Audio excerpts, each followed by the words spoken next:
emergency for the first time in about... This is Jim, and Receiving this message. We are Ken Jennings and John Roderick. We speak to you from our present, which we can only assume is your distant past, the turbulent time that was the early 21st century. Fearing the great cataclysm that will surely befall our civilization, we began this monumental reference of strange and obscure human knowledge. These recordings represent our attempt to compile and preserve wonders and esoterica that would otherwise be lost.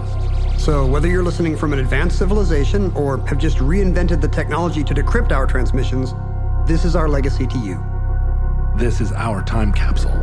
This is the Omnibus.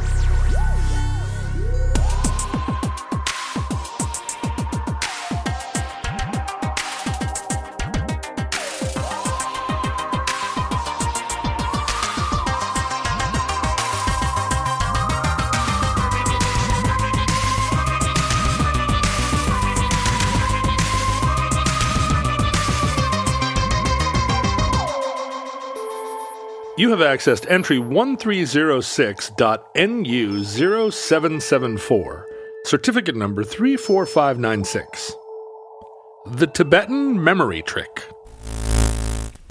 Okay, we'll do the announcer's test only because we want to see if you can remember it, okay? John, will you repeat after me? Yes. One hen. One hen. One hen, two ducks. One hen, two ducks. One hen, two ducks, three squawking geese. One hen, two ducks, three squawking geese. One hen, two ducks, three squawking geese, four Limerick oysters. One hen, four ducks. One hen, two Usually ducks, the numbers are the easy part. three squawking hens, and four Limerick oysters. Not bad. C+. One hen, two ducks, three squawking geese, four Limerick oysters, five corpulent porpoises. One Henry duck, three quacking hens. What do you feel like you're, I mean, it's obviously just a little short-term memory test, some kind of echoic memory. Can you remember the thing you just said? Yes. You have a pretty good memory, I would say. Would you agree with that assessment? Yes. It's a thing that... Do you pride yourself on that? Well, I never did until it was pointed out to me, and then I started to. And then I started taking medication a few years ago that I noticed did have an impact. But it was one of those where I had also just turned 50, or was close to turning 50. Oh, this is not a medication that made your memory better? No. You didn't start taking Adderall or something? I didn't, no. No, I just started to feel like there was just something a little fuzzy around the edges, which I'd never felt. You know, I always, it was one of those things I didn't know that you could lose until I started to lose it. Because my memory had always been really sharp, but I couldn't compare it to anything else. So it was only when I started to feel it get a little furry, just in certain places. And it's weird because you still feel the same. You're like, I haven't changed. Why are these situations coming up where I try to think of the word rehabilitate and it takes me a few seconds to think of the word rehabilitate? That didn't used to happen. No, it never used to happen. So, and I can't decide whether it's correlated with my increasingly bad eyesight, or whether it's probably eyesight. I remember things by looking at them. But I'm just aging and everything is atrophying, or whether it is an effect of the medication I take. I don't like it. I don't like to not have a short-term memory. No, you start to see why senior citizens kind of do the thing where they pretend they're not forgetting stuff. They'll call you by your dad's name, and then when you say, Grandpa, that's my dad, it's me, they'll be like, oh, of course it is. Yeah. I'm just funning with you. Well, and you also see why they get irritated. Sure. Why being old is really just super irritating all the time. And not just for others, the way young people think. But if anything, it's even more irritating for the elderly one. You also have a really good memory. And can you imagine how frustrating it would be / perhaps will be when you and I are not just trying to remember the word rehabilitate, but trying to remember the difference between 1987 and 1997? Or the difference between the toilet and the refrigerator at some point? I mean, podcast listeners love it when the hosts can't remember the name of something, because they all get to feel, you get to feel smart at home for sometimes up to 20 seconds if you and I can't remember Point Roberts. We had fun with that though. A lot of our fans. Usually we cut that right. stuff out, so it seems like our memories are razor sharp. But no, it's not future tense for me at all. It's absolutely happening right now to me. You can feel it. Well, I remember when, and I noticed it in my late 30s even. When you were headed off to the goat tournament, you sort of characteristically expressed a lot of doubt and concern about how you were going to do. You said to me at one point, "I just want to win one round, so I'm not embarrassed." Yeah, that was absolutely true. And when I won the first round, I really did feel like, oh, good. It shows that I am of this caliber. And now I felt like a lot of pressure with that. I did too. I shook hands with everybody all around us because I was like, he did it. He can go home, head held high. You're shaking hands. I was like, you're being congratulated. Congratulations, everyone. But one of the things you said was that you felt like your memory wasn't what it was, and part of competing against James Holzhauer was that he was 10 years younger than you and had access to all those soft brain cells. Both those guys were younger than me. And it really does feel like it is a Flowers for Algernon scenario where every day you just feel like you've lost it a little bit. Like, yeah, that's a fact you would have known. And like you, I didn't notice it while I had it. Nobody notices that they have sharp eyesight. Right. You just always assumed that if you had learned something, you could discuss it. You would know it forever, and it would always be right there at your fingertips. Like guaranteed by the FDIC. And it's just not true anymore at a certain age. And I'm sure I'm not that different from... I bet I'm not that different from most people, and that most people's memories for things they're interested in works perfectly for the first few decades of their life. If there's something you have a hard time remembering, you're probably just not that into it, honestly. Well, no, I don't think I have some magical fibers in my brain that give me a better associative memory. This is the problem with talking to you, is that you don't think that other people are not also... I don't think that other people are not also just...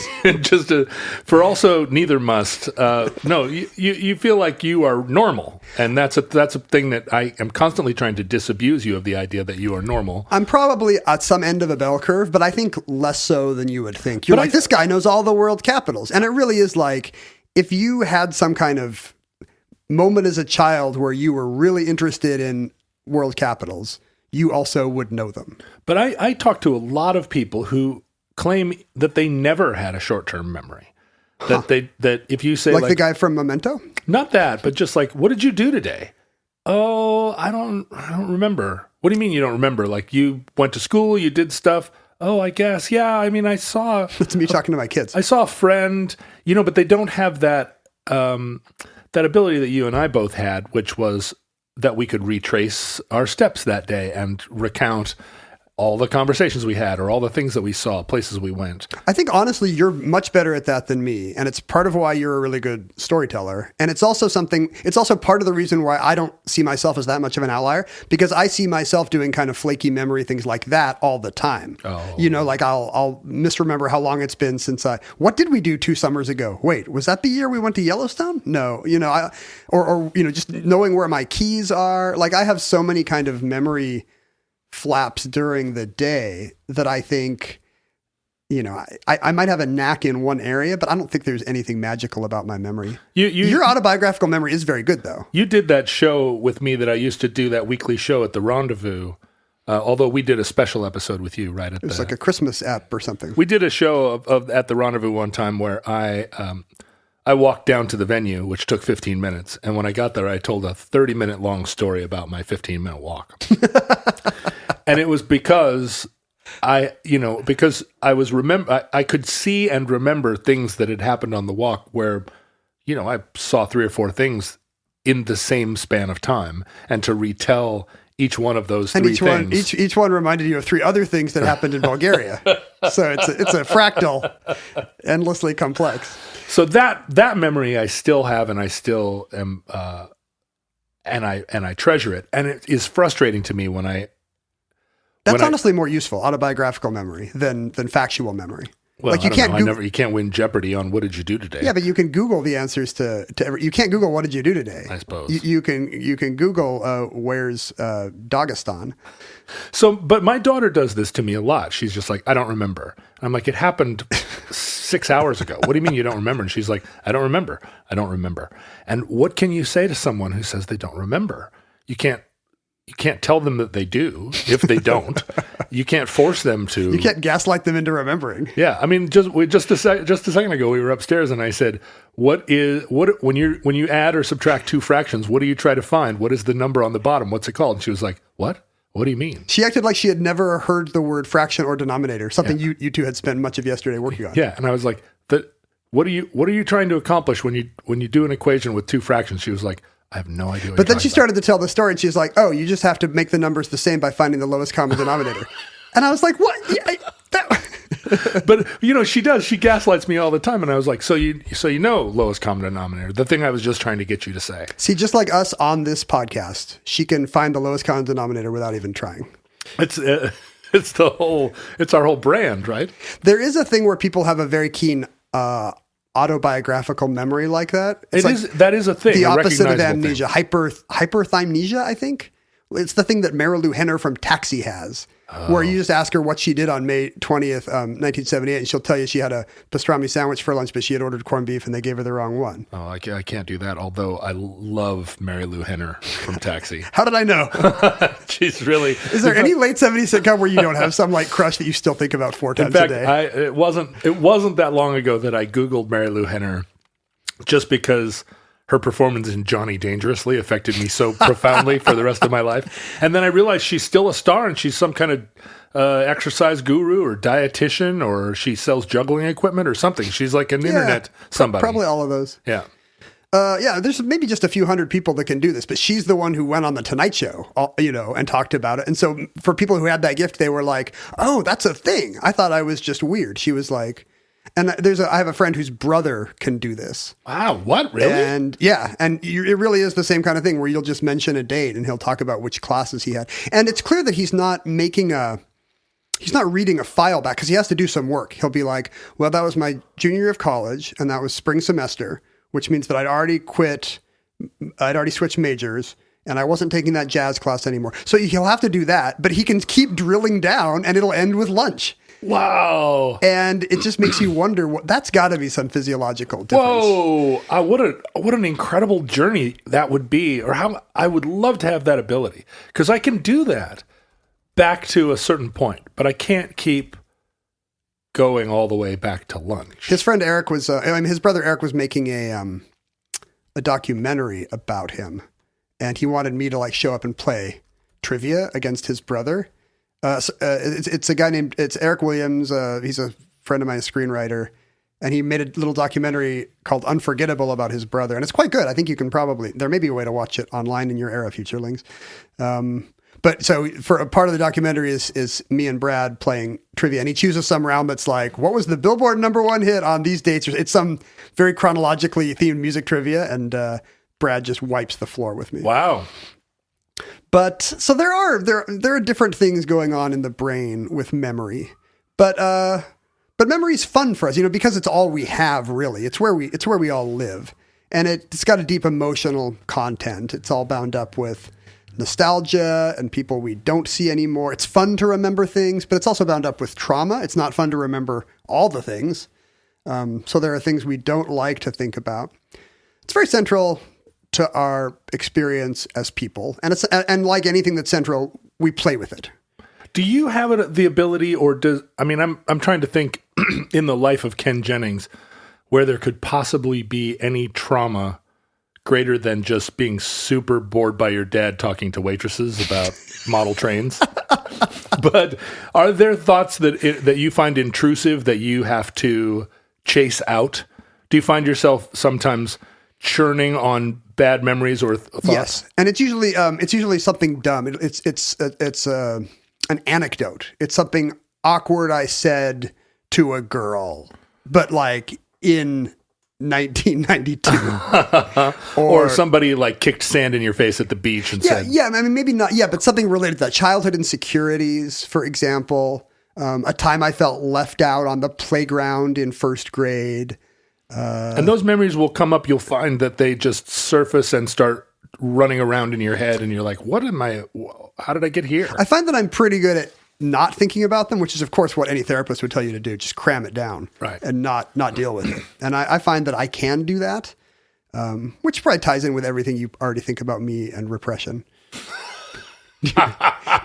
Are you able, or will you just chase your own tail forever on a bad memory? No, but I definitely will sit long past the point that it's sapping me of strength and replay and refight.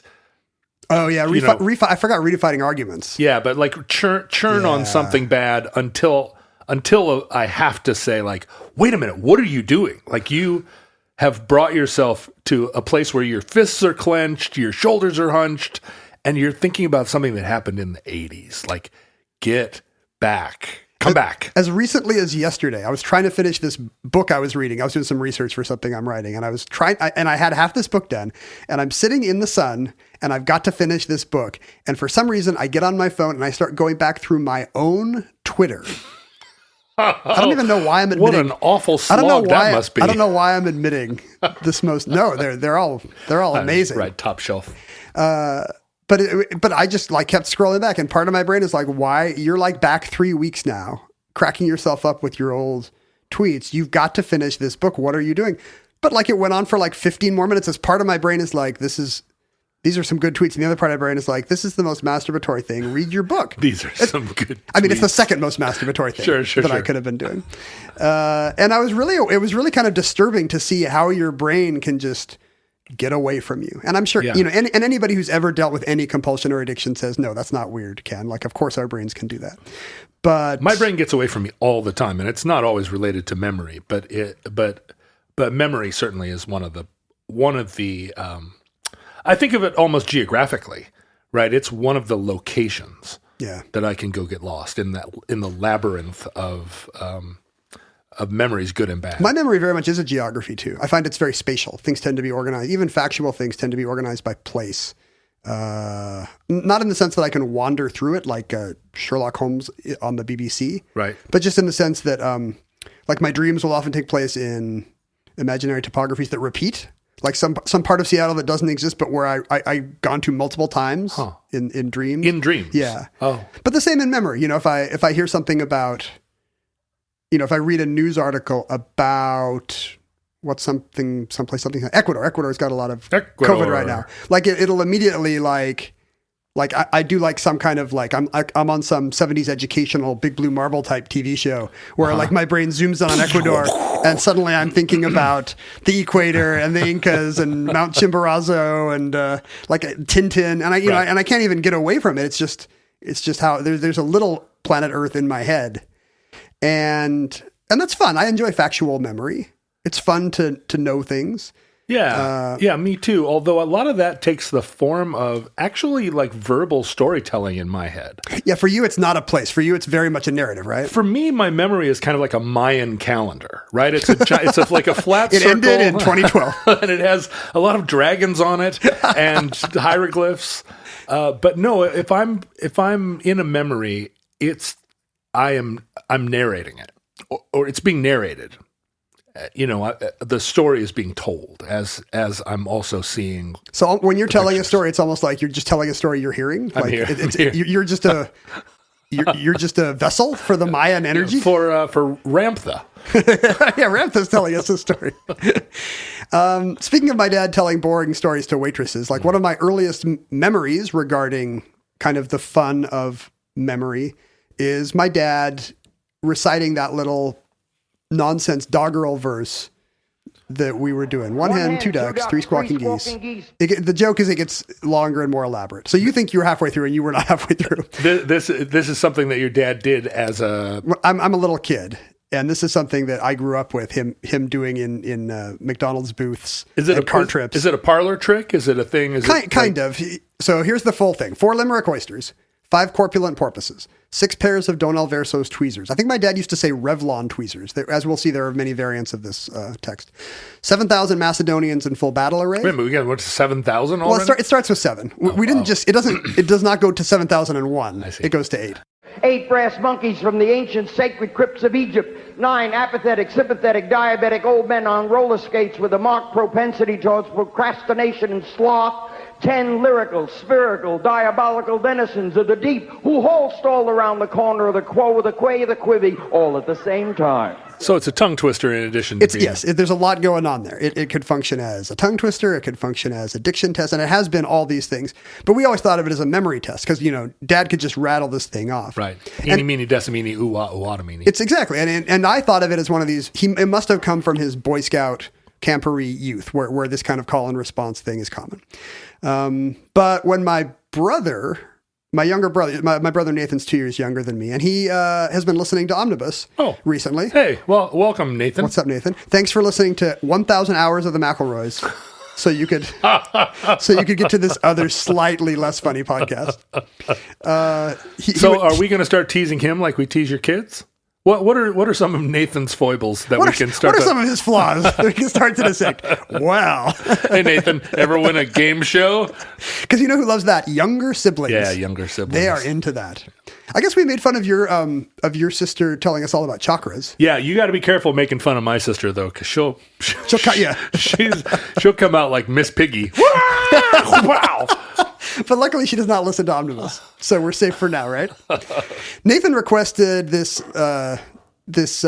text, which has been variously called the announcer's test and the Tibetan memory trick, as an idea for an Omnibus, and I thought that was great. And so I asked my dad last weekend, "Hey, that kind of mid-century thing that you always used to do with us, where in your childhood did that come from?"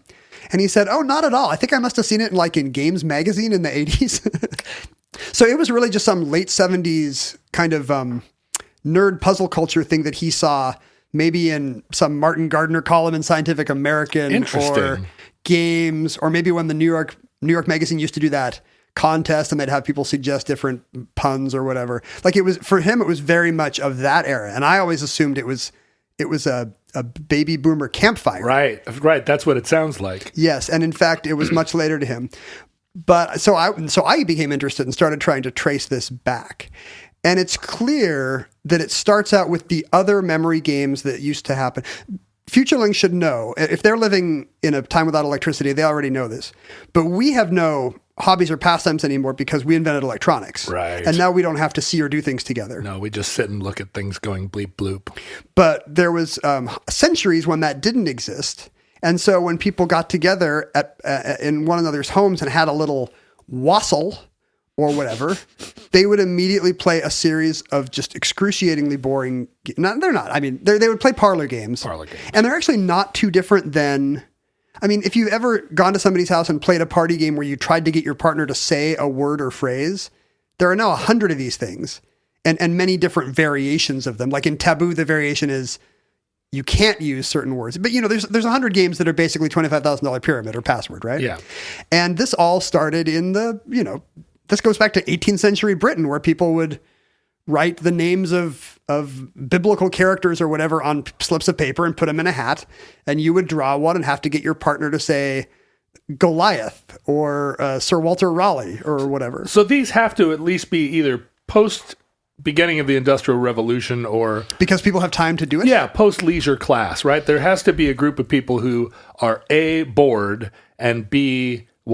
and being bored isn't a thing that's an option for most people in ancient times. No, you're either planting or you're weary. Right, planting or back harvesting. then there were two moods. Like, how you doing, Bob? And you would either say I'm planting or I'm weary.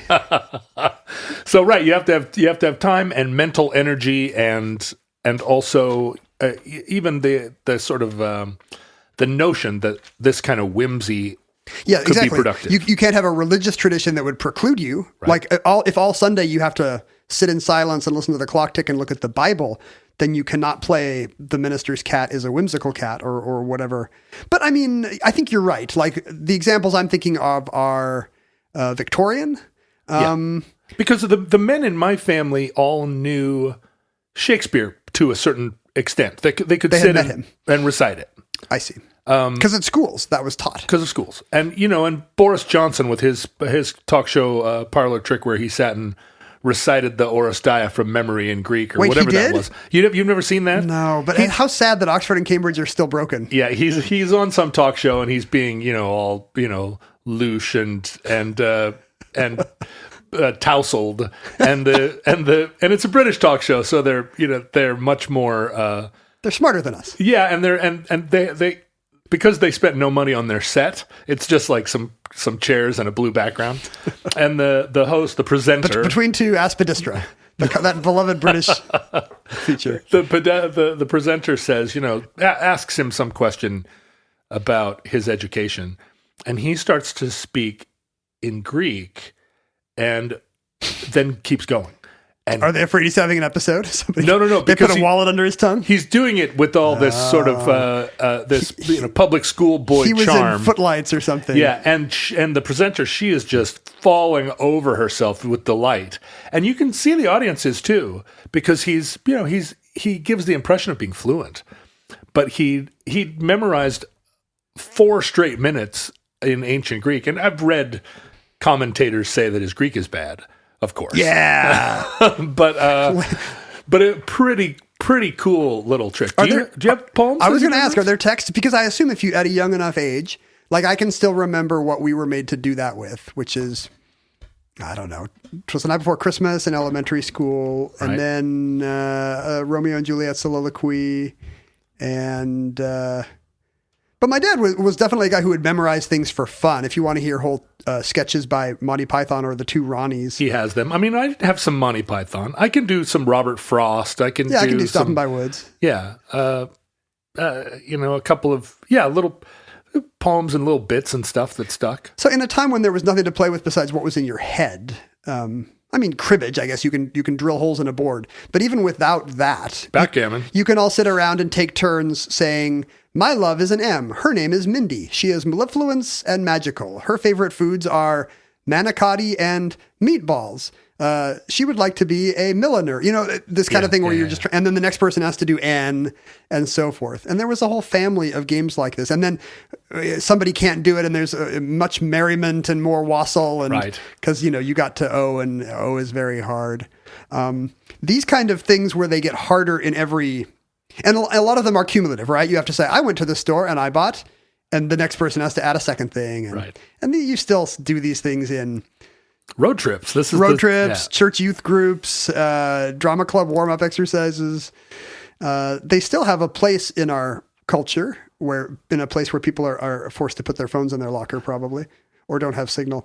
I think the root goes back further. If we say this kind of stuff began early 19th century, when leisure time and middle class begins, the predecessor is probably cumulative songs, which go back at least to the 18th century.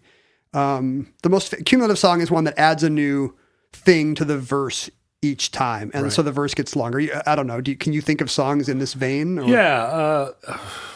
There's so many of them. We don't sing them anymore though. And a lot of them are children's songs, like Old MacDonald. I don't know why. Yeah, exactly. Yeah, the old lady who swallowed the fly. Yeah, right. She swallowed this something to catch this something. She swallowed the.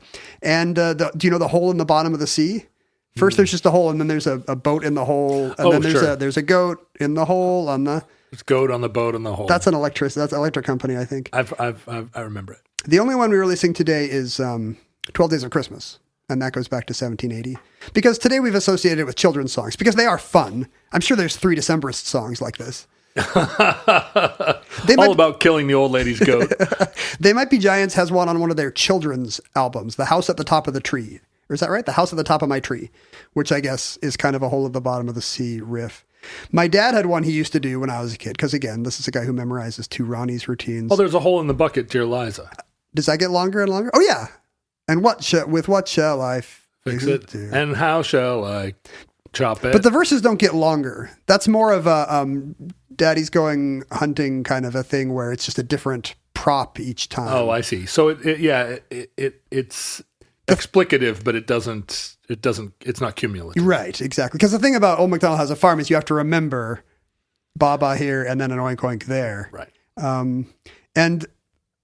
So in the late 20th century, it became the province of children's and novelty songs. There's one that I don't think I've ever heard anywhere before or since, but my dad would play anytime there was an acoustic guitar near him, which is an old Rolf Harris song. Rolf Harris, an Australian singer who briefly was famous in this hemisphere for Tie Me Kangaroo Down. Okay. But also I think maybe turned out to be a rapist or something. So he's been canceled. Sure. Like every Australian man of his era. It was later discovered he had the worst kind of porn on his computer or something. Well, isn't all Australian culture just for children?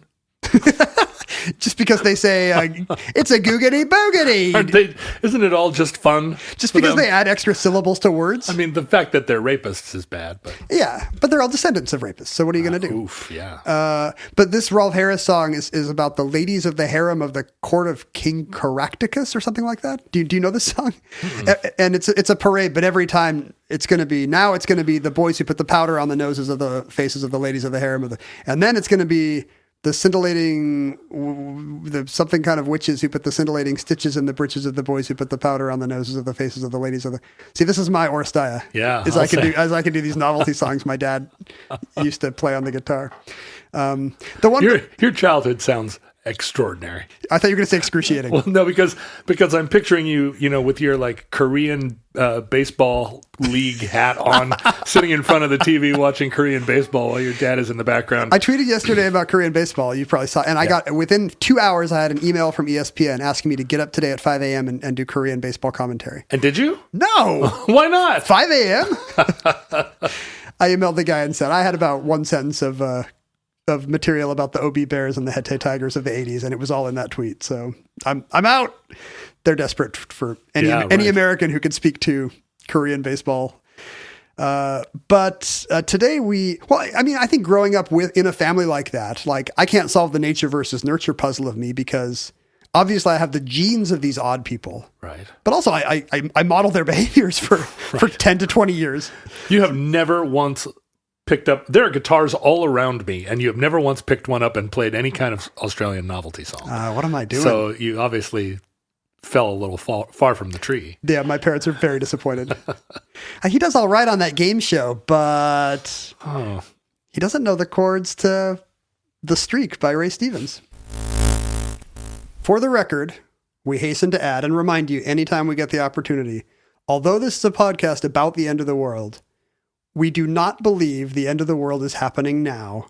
A pandemic with a paltry 0.8% fatality rate or whatever it is certainly a great tragedy, but not a civilization-ending one, luckily. No, we started making this program in anticipation of a giant meteor strike, a wave of blood. It's not clear where it originates, but it would be 30 feet tall. Yeah, Cthulhu rising up out of the Gulf of Mexico. The elder gods, some kind of mutated, not virus, but like mutated walrus the size of a skyscraper. Yeah, that's the apocalypse that we're referring to when we talk about the justification for the Omnibus Project. Because we were raised on Japanese monster movies and comic books. The COVID-19 coronavirus plague is a bummer and definitely a deal changer for the year 2020-21. Something to grieve, whether you've lost someone or just something, because we all have. But fortunately for us, not the end times. And we want to express to you, Ken and I, our appreciation for you, the futurelings of the world who continue to listen to our program and enjoy it. We hope that we bring you some lighthearted distraction and a lot of talk about whatever it is that we talk about on this show. Cheese and... It's mostly cheese. Cheese. It's like 80%... Dancing girls. It's 80% cheese. Yeah. We do talk about cheese. And mail trucks. And mail trucks made out of cheese, probably at some kind of Wisconsin dairy festival. Thank you for those of you who support the show at patreon.com/omnibus project. It is a great relief to us and life affirming. And for the record, although we don't think the pandemic is the thing that ends civilization, we think it might be the murder hornets.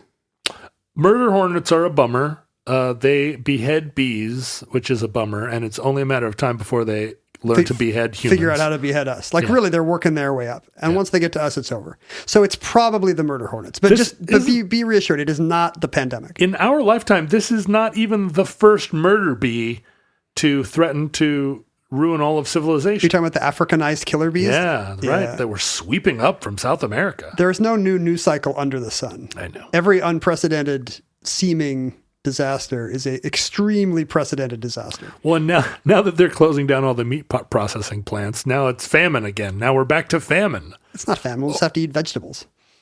Does that seem worse? My God. It's worse than famine. Animal do you think I am?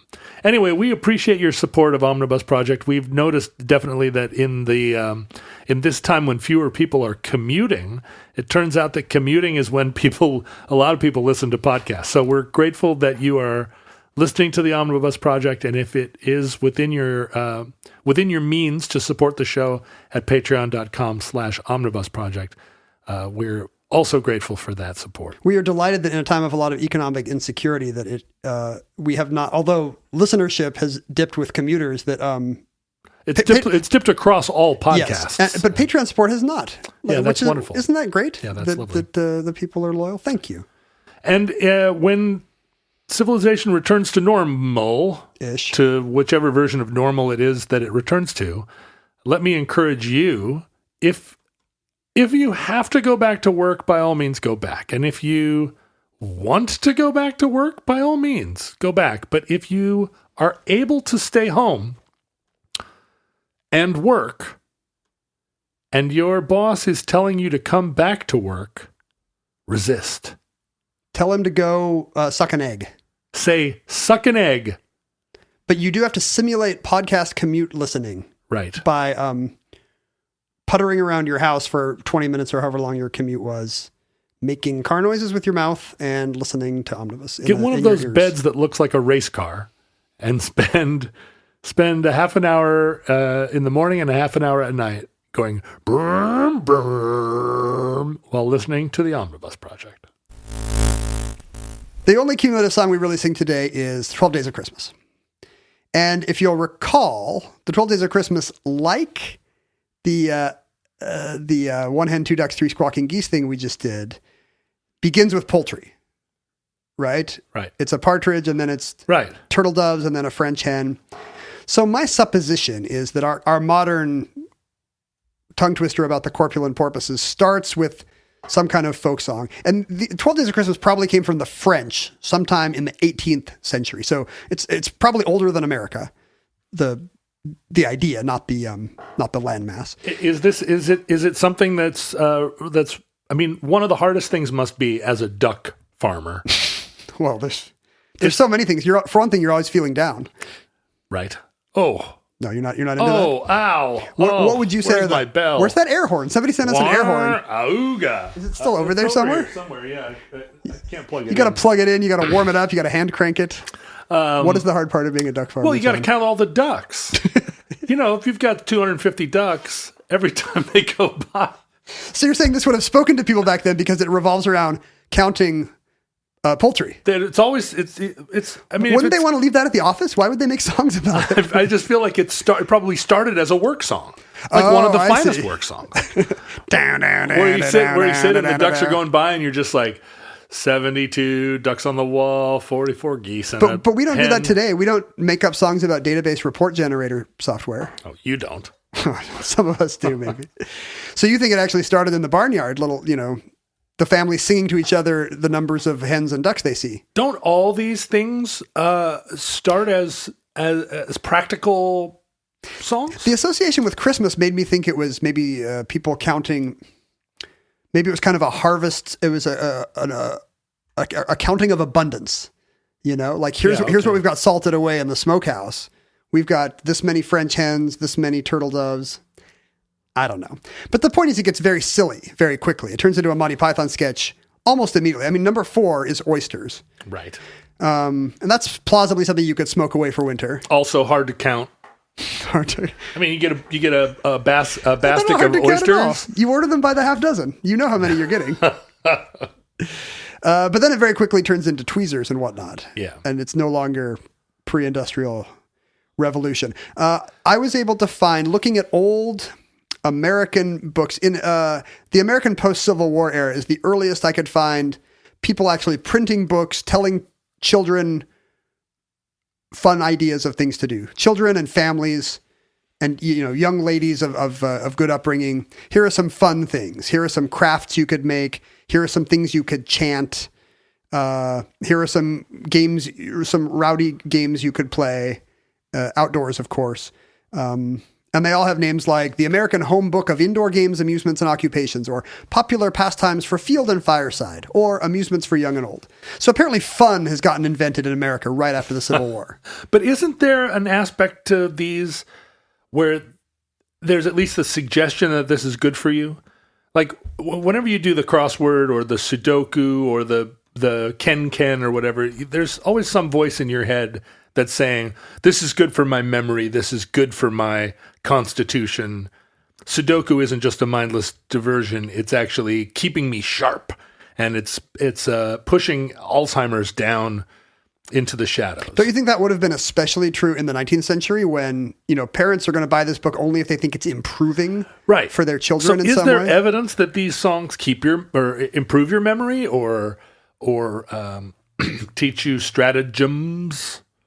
I'm a little bit skeptical. I'm looking at the table of contents of one of these books, and it really is exactly what you say. As the twig is inclined, so grows the tree. This is the preface of one of these books. Uh-huh. Crooked and gnarled, or upright and strong, with its boughs reaching heavenward. So in other words, if you don't buy this book for your kids, this is nature's law, and the same law applies equally to the human race. We forget how soon the children around us will become men and women, and that as we train them, our country and future generations will reap the harvest. So in other words, if you teach your little girls how to make chains of dandelion stems, and you teach them how to chant the Swiss Peasant and Uncle John and how to play Twirl the Trencher after luncheon, then we're going to get a more upright new generation. And there's a whole section of games of memory in here. And I think you're right. Like this is one that's the most like the schoolroom of the time. I'm going to say something and you're going to repeat it. Right. And there's a version in here which is very similar. And this is the 1870s, very similar to the 20th century One Hen, Two Ducks text. It starts out with a good fat hen, then there's two ducks, and so it's always poultry. I'll pull through all the way down. 3 squalling wild geese, 2 ducks, and 1 good fat hen. 4 plump partridges. So probably this would start with a memory of 12 Days of Christmas. Then you get to 500 Limerick oysters. There's more than the usual number. Right. And I would have thought that this is it's too. When I heard Limerick oysters as a kid, I associated with English nonsense verse. You've got Edward Lear's limericks and Lewis Carroll's oysters from Walrus and the Carpenter. But I think it might actually be referring to Limerick in the west of Ireland. That there are oyster beds out there. Oh, right. Well, that would make sense. You're going to go to your seafood store and you're going to get Limerick oysters. Then there's 6 pairs of Don Alfonso's tweezers. So tweezers were a household item in the 1870s? I mean, maybe that's part of the Industrial Revolution. One of the cool things that everybody could afford. You can now get a piece of tweezers, and not just that tweezers exist, but Italian hairdressers appear to exist, or the idea of a Don Alfonso, some kind of continental beautician, appears to exist, which is funny. 700 Macedonian horsemen drawn up in line of battle. That's very similar. 8 is quite different. 8 cages of Heliogabalus sparrow kites. Say again. Heliogabalus, an eccentric and depraved Roman emperor, which I'm sure he'll be his own omnibus entry before long. 9 is very close. 9 and here we get some of the same rhyming. 9 sympathetic, epithetic, didactic propositions. So it's not apathetic, sympathetic, diabetic, but it's sympathetic, epithetic, didactic. And I also found a later version where Heliogabalus has become he-hi-ho bibulus. So it's clear that what's happening is a game of telephone over the centuries where he-hi-ho gibblius. Heliogabalus, a word that exists, has been turned in the mouth and ears of generations of children into he-hi-ho bibulus. So is this a neat Billy Boat and Doten Bebop and Itinerary? Is there some Why Not You? Is there some song from prehistory where those were all real words? Heliogabalus is a real word. Why Not You? Do you think it's a mares eat oats and does eat oats scenario? Maybe. I don't know. Where does that Why Not You thing even come from? That is a novelty song. Right. So, but where these things that come only through folklore and campfires are very hard to trace because no one ever published Why Not Chew, I assume. Boop, boop, didn't Adam Wadham chew. Oh, but you're right. It does seem to come from that. Chew. At some point, you have to imagine some scoutmaster or fun dad somewhere coming up with these things. Yuck. And enough kids do it that the neighborhood kids start doing it. And then it gets around at school. and then it starts to infect a nearby school. It's almost like a virus. You know, a lot of those campfire or Cub Scout ones kind of sound like a 50s dad trying to sound Native American. Yes. And there is a strain of that. Do you remember, I don't know how well you know your mid-century musicals, but there's a thing in The Music Man set around 1910 where the women of the town get up and do a series of, they're the young women are the Watan Yi girls, and they're all dressed in kind of these faux Indian headdresses, feathers, pretty offensive today. And they all get up and do war dances and chant in kind of, I'm sure what's gibberish, right? Not an actual native indigenous language. But yeah, that was part of childhood, was enjoying the fun of, because, you're outside getting dirty, and white people racistly associate that with natives, I think. It's why you have Peter Pan and even British people. And to this day in French, right, the word for a street urchin is apache, like Apache. Oh, really? Yeah, that's just a way we fetishize native people. Anyway, it ends with 10 helioscopic, periscopic pharmaceutical tubes. So there's a sense that we're getting the double speak of turbo-encabulators, right, even though this is 1870. And this early version goes on to and has 11 and 12. 11 flat-bottomed flyboats floating from Madagascar to Mount Prunello. 12 European dancing masters sent to Egypt to teach the Egyptian mummies to dance and sing. So what's the significance of 12? Because there's also 12 days of Christmas. Yeah. Why are there 12 days of Christmas, Ken? Well, that's the Christian festival of Advent, between Christmas and Epiphany. But why 12 days? Am I getting that right? I think that's right. Advent? It just happens to be the count between December 25th and January 6th. There were 2 feast days. Oh, I see. I think maybe I'm wrong, and maybe the reason why Epiphany is because that's 12 days after Christmas. But I think, groups of 12 appear in every culture. It divides by 2, 3, 4, and 6, as we know, since we were teaching your daughter fractions an hour ago. Magic people have 12 toes and 12 fingers.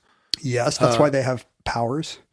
But in the dawn of radio, these things which were fun memory parlor games and tongue twisters, they already had 2 things. They got repurposed as tests of articulation and diction. Oh, for announcers. Yes, there's a new job now. Before then, the only job that really required talking to people was what, preacher and politician, and you would be speaking to 50 people. Right, and in that case, it mattered whether or not you were loud. Right, you could have the worst speech impediment. You could probably mispronounce things. Whew, thank goodness. But not on, this was the golden age for you. But on NBC radio, or whatever, on some New York radio station, they would really want the cream of the crop. They would want people to say things right.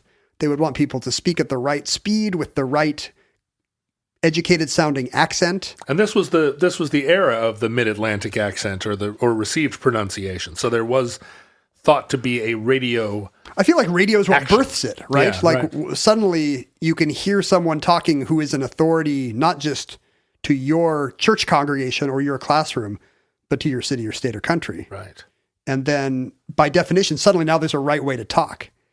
Maybe the way Queen Victoria talked was right, but nobody could hear it. Or none of, very few of her subjects. Mr. and Mrs. North America and all the ships at sea. So why did they choose this voice?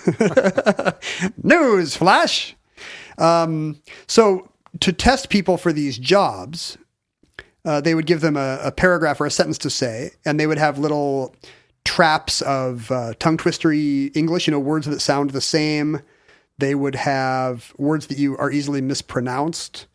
The guy Phillips Carlin, who called the 1920s World Series, reported that at his station, the announcers had to say, Penelope Chumley, which is spelled Cholmondeley, it's a trap, you have to know it's Chumley, raised her azure eyes from the crabbed scenario. She meandered among the congeries of her memoirs.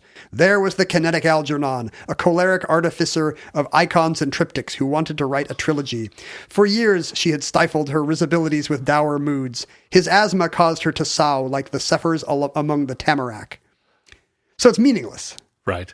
But infuriating. Yes. Yeah. But maybe 1 in 100 people will get through all the traps. Like I'm sure I said sow or something wrong. Right. And they want to weed out people who say Soviet and Tijuana. Right. To their everlasting discredit. And sometimes they're tongue twisters. Like NBC wants people to say the seething sea ceased to see. Then thus sufficeth thus. I almost made it. And I'm not good at this kind of, I have a lazy tongue. You are as a musician, you have a trained voice. And, I feel like you would fly through one of these announcers tests unless they wanted you to say Soviet. I mean, one of the things that I made a point of when I was young was to articulate or be able to articulate and not get a heavy tongue and not just sort of That's how my kids talk.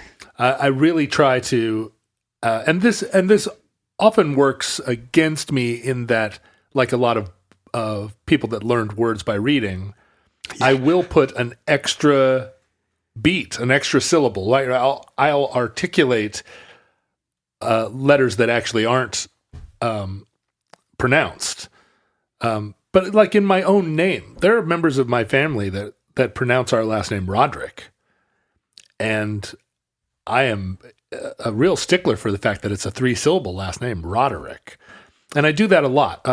But it was something I practiced when I was young. Do you do it as a kind of hypercorrection? Will you ever put the new sounds where they should not be? No, besides Tijuana. I try not to, but like Tijuana, I think that extra A is suggested by the pronunciation of a hua, the J, right? Yeah, There's a hua that leads into it. Stretches out, yeah. And to just go Tijuana is, you're missing a beat, like a rhythm. There is nothing like podcasting to teach you that you don't know how to say a huge chunk of the words you know. Yeah. But I think it's the rhythmic nature of language that has always intrigued me, and I try to speak with a kind of rhythmic bounce, and part of that is to, why miss an opportunity to articulate consonants that are there? Why would you slur them? Why would you say consonants? And if you could say consonants. I mean, it's easy to make fun of actors doing their little Moses supposes his toes or roses warm-ups to liven their tongues or whatever.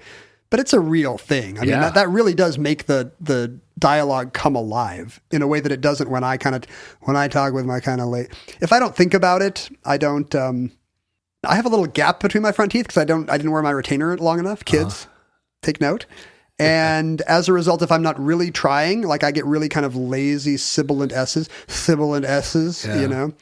And I'll say everybody. Everybody's going to be over here, but I feel like that's a regional accent. That's everybody. That's you just being a common man. I remember this really stuck out to me in talking to people in Berlin about Austrians, like Prussians. Oh, do they have the strict?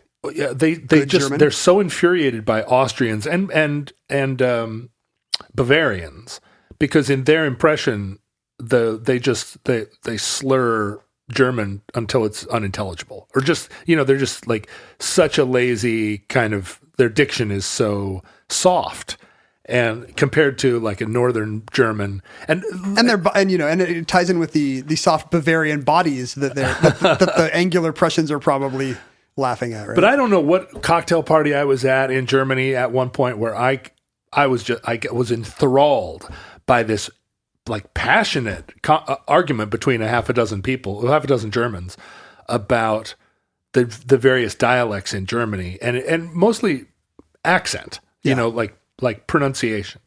I came away from it because it made me think about the way I speak in the regionalisms in America in these other terms, in these sort of Germanic. But we do terms. the same thing, like the softer, the more musical twang of a certain kind of music or a certain part of the country we associate with a lack of education, unfairly. Well, except for the very gentle sort of patrician Southern accent, Kentucky where Colonel. it's just like a sweet burbling brook. You got to be a Tennessee Williams character. That happens in Spain as well, but with kind of a racist overlay, because some of the most, I don't want to say laziest, but some of the least articulated Spanish comes from the Caribbean. Like the one that has the most swallowed sounds and syllables, that would be maybe Cuban or Dominican Spanish. Yeah. So if you're in Spain, it's just a way to kind of roll your eyes at the lazy immigrant population. They're so lazy they can't even, say their R's and S's right. Right. So it very quickly takes on a moral component, which it probably does not have. But the Spanish language is so fraught with that stuff, even within Spain.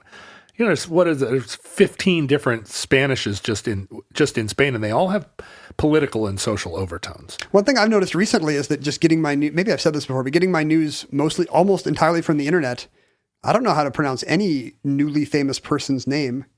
Oh, right. I didn't know how to say, is it Fauci, the CDC guy? I think so. To me, he is Fauci because I do not watch cable news. And I'm sure everyone in America knows. There's not two C's? I think there's one C.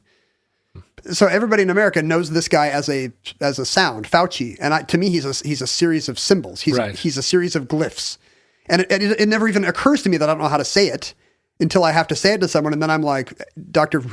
That's 100% true. I do not know whether Elon Musk is married to a woman named Grimes or Grimaze. Is it Grimace from McDonald Land? Grimace. Like do you know how to say their kid's name? Oh, it's like a modem. It's the Pythagorean theorem, right? I think it's pronounced, and that's what they named their kid. Here's one more announcer's test. This is actually Mike Nichols, who later became one of the great comedians and then stage directors and then film directors of the century. Of Nichols and May. Of Nichols and May fame. He directed Graduate and Who's Afraid of Virginia Woolf. I really like his Catch-22, although I think a lot of people don't. I really don't like that werewolf movie with Jack Nicholson. It's an unusual movie, that Catch-22. I like it. It's got World War II, but also Art Garfunkel. Those are my two interests combining. Oh, and Bob Newhart. It's a hell of a catch. That Catch-22. That's what they say. And so when he started out in radio, like all these people of that generation, and he wrote the one that Chicago WFMT used for many years, which is really mean because it's a lot of foreign names. That's what radio people have a book of. Like if you work for public radio, you've got a hardcover book on your shelf that has helps you pronounce phonetic pronunciations of these things. And his test begins, it's very long. The WFMT announcer's lot is not a happy one. In addition to uttering the sibilant, mellifluous cadences of such cacophonous sounds as Hans Schmidt Isserstedt, Karl Schuricht, Nicanor Zabaleta, Hans Knappertsbuch, and the Hammerklavier Sonata, he must thread his vocal way through the complications of, and then there's like French and Dutch ones. Go ahead. L'Orchestre de la Suisse Romande, the Concertgebouw Orchestra of Amsterdam, the Leipzig Gewandhaus Orchestra, and other complicated nomenclature. So they wanted people that could do the foreign names too. If you're going to be, maybe this was a classical music station.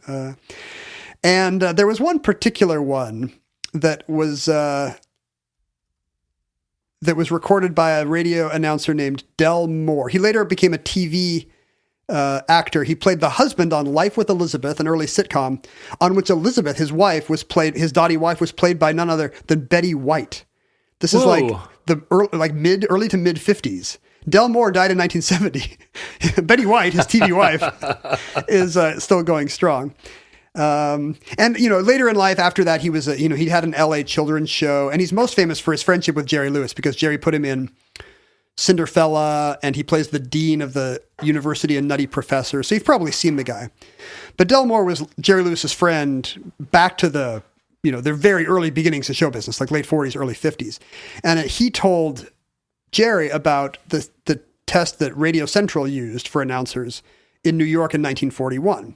And it was an adaptation of this 19th century parlor game that starts with poultry and moves into oysters, porpoises, tweezers, Macedonians, brass monkeys.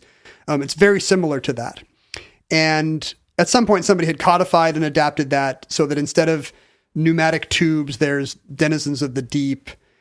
But at this point, it gets kind of frozen because Jerry loves it and starts to put it in his stage act because it's kind of a lazy, easy way to kill time. He's a guy who likes funny voices and funny sounds anyway. And he calls it the announcer's test, even though there's hundreds of these tests and there's just one. This is just one that a friend told him about. Right. But this becomes the announcer's test. In his bit, it's the announcer's test. And people will say, do the announcer's test. So he does it in his stage act and he does it in his telethons. So well into the 90s, if you saw Jerry Lewis on stage, he was probably doing this thing. And that's how it gets fixed in the public consciousness.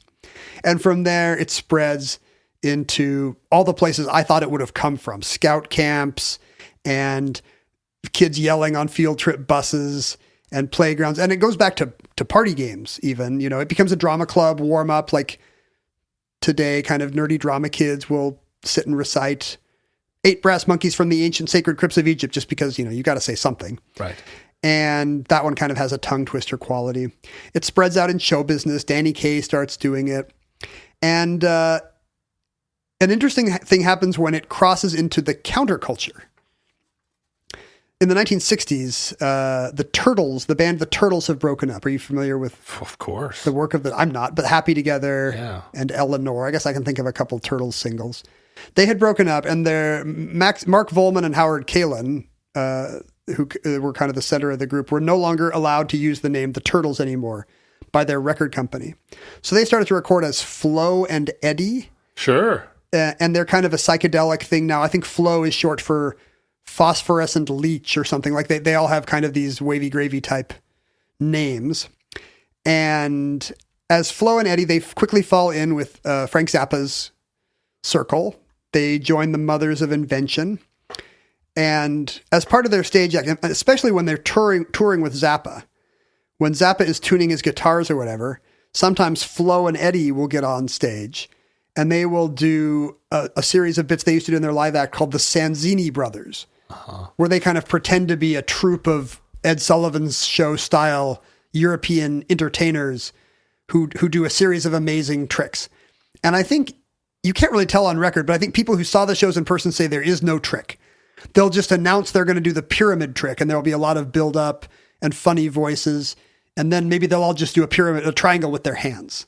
Or they'll say they're going to do they're going to do the sodomy trick, and the crowd will all, giggle and titter.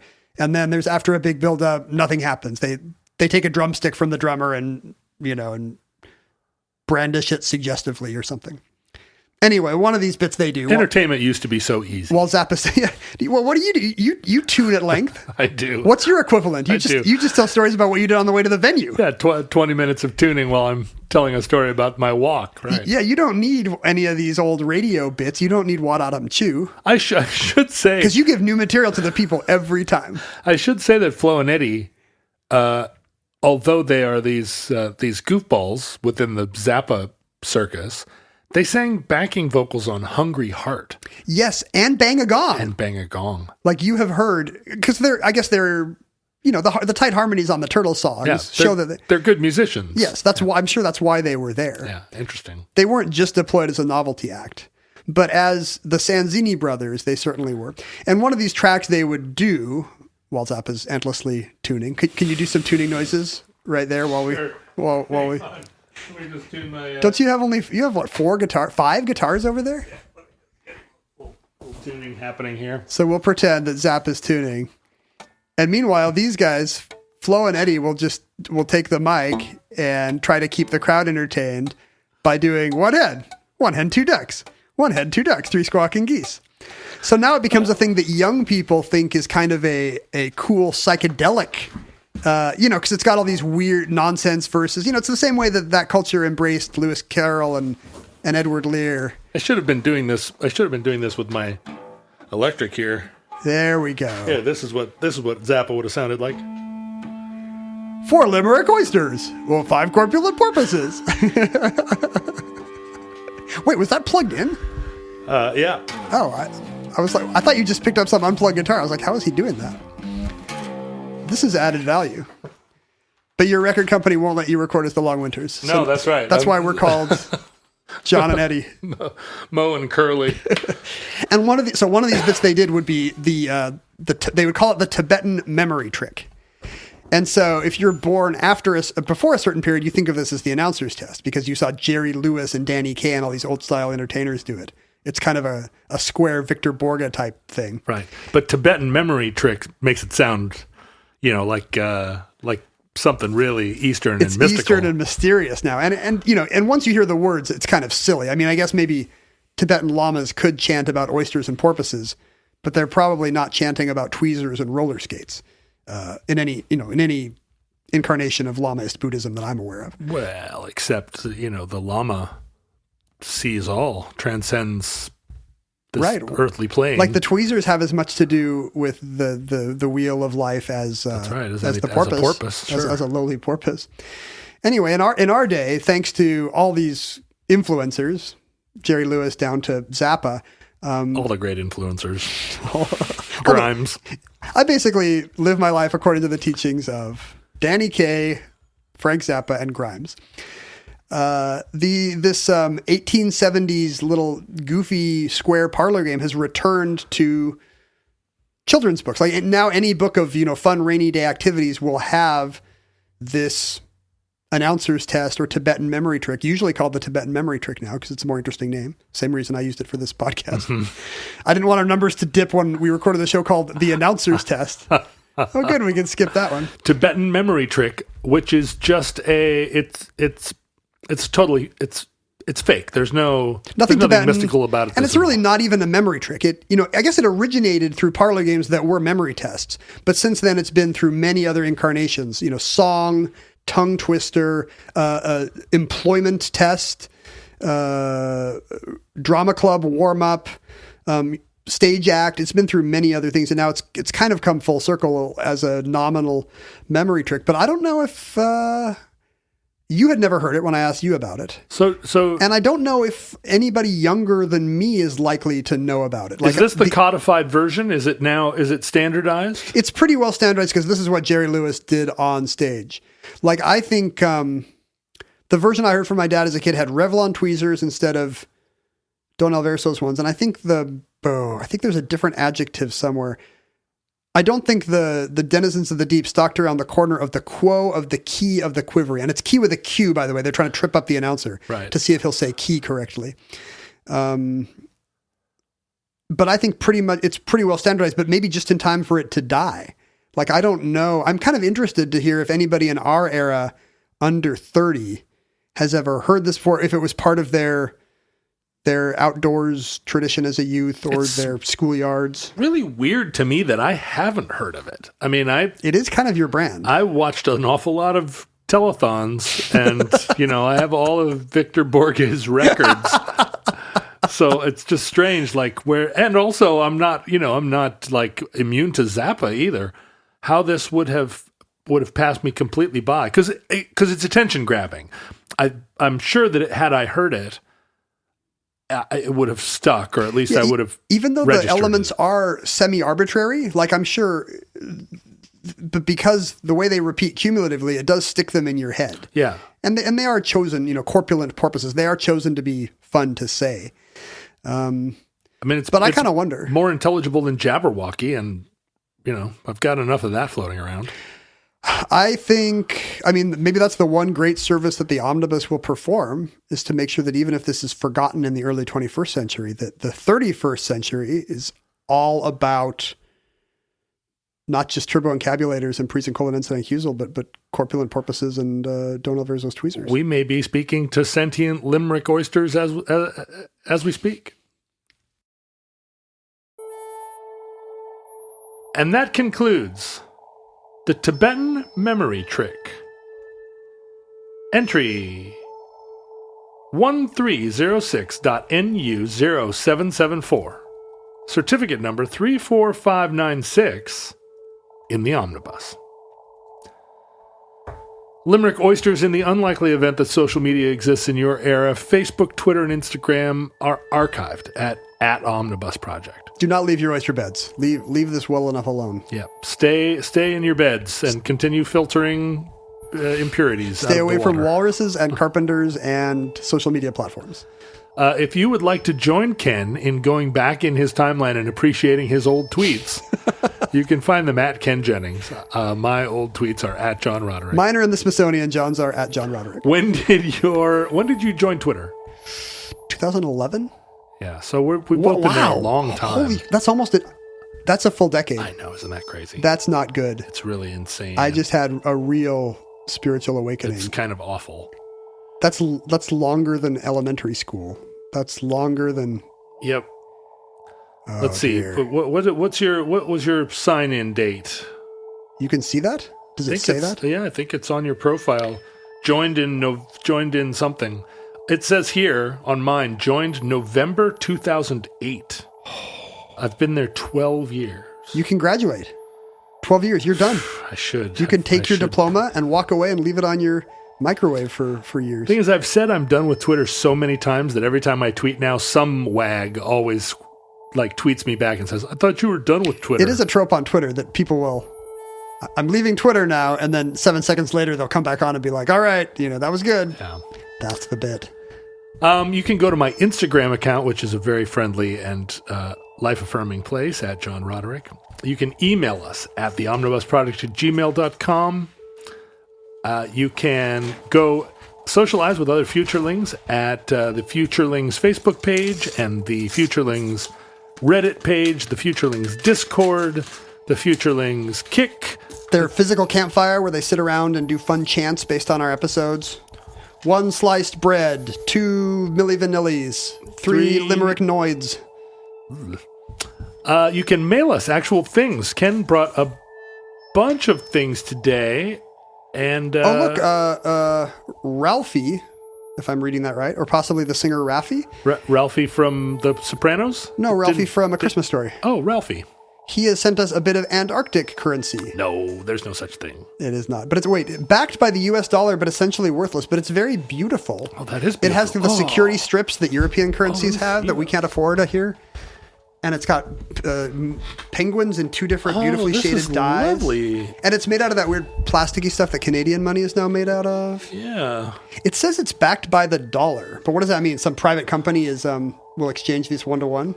I don't know. I mean, they are quite beautiful, but there's nothing to buy in Antarctica. That's not true. There are gift shops. Really? Yeah, if you go, it's a real source of income for a lot of these coastal research stations, is that they will have a gift shop, and so when the Antarctic cruises drop people off, they will buy T-shirts and hats and postcards to send home, postmarked Antarctica. Oh, of course. They got a real racket going there, and Ralphie sent it with I think he must have had extra Christmas cards this year because it's a greeting card with a shutterfly photo of delicious looking cookies. Those are delicious. Or delicious looking. Thank you, Ralphie. That's a beautiful Antarctic dollar. I'm going to put that somewhere, place of pride. And you thoughtfully sent 2. Please send 2 of whatever you send people, because otherwise John and I just fight like 7-year-old sisters. What's funny is that when people only send one of a thing, it's generally, between us at least, pretty easy to decide who gets it. Because they can tell. Like, oh, these are weird-smelling books. I'll give these to John. No, actually, I get the weird-smelling paperbacks. You get the old clothing. Yeah, old weird. There's. You get the hats with ear flaps. We each get weird things, and every once in a while, there's a thing that we both want. And usually, Ken sort of is. He ends up ceding it to me, not because he doesn't want it, but because he doesn't want to carry it. I think I stole your $2 bill from the other day. Do you remember somebody sent us $2 bills? Yes. I just looked at my wallet, and I have way too many $2 bills, which means I probably stole yours. Why would you have stolen my $2? I don't know. How many $2 bills are in your wallet? I have like 4 $2 bills in my wallet. Well, now that's all crinkly. When it showed up here, it was crisp. Do you that's fine. Did you take it? Do you have one? I have no idea. I don't have a $2 bill. No. I think I stole your $2 bill. Although, I have a 9-year-old girl running around here. If you leave a $2 bill, if she has a $2 bill, well, maybe she'll steal this fun money with penguins on it. Did you do the full thing? So you can mail us these wonderful things like these Antarctic dollars or $2 bills to P.O. Box 55744, Shoreline, Washington 98155. I like how your examples are both money. $20 people bills. should send us. You can send us 50 envelopes. One founding father I admire is Benjamin Franklin. If you could find money with him on it. That's right. Send us some Benjamins. We love Ulysses S. Grant. Euros. I will take any euro denomination, including the 500 and 1,000 euro bills. I will as well, but only if they're Maltese. Oh. Wait, is Malta in the EU? Malta? Maybe? Is got to be in the EU. Okay, please send me all your Maltese euros. Also, if you like the show and do not want to send cash through the mail from Malta or Antarctica, you can support us directly at patreon.com/omnibusproject. And thank you if you do. Listeners, from our vantage point here in your distant past, we have no idea how long our civilization survive. It's not clear whether it will fade gradually, like the memory of Jerry Lewis telethons, or whether it will die immediately, like Jerry Lewis. We hope and pray that the catastrophe may never come, but if the worst comes soon, this recording, like all our recordings, may be our final word. But if Providence allows, we hope to be back with you soon for another entry in the Omnibus.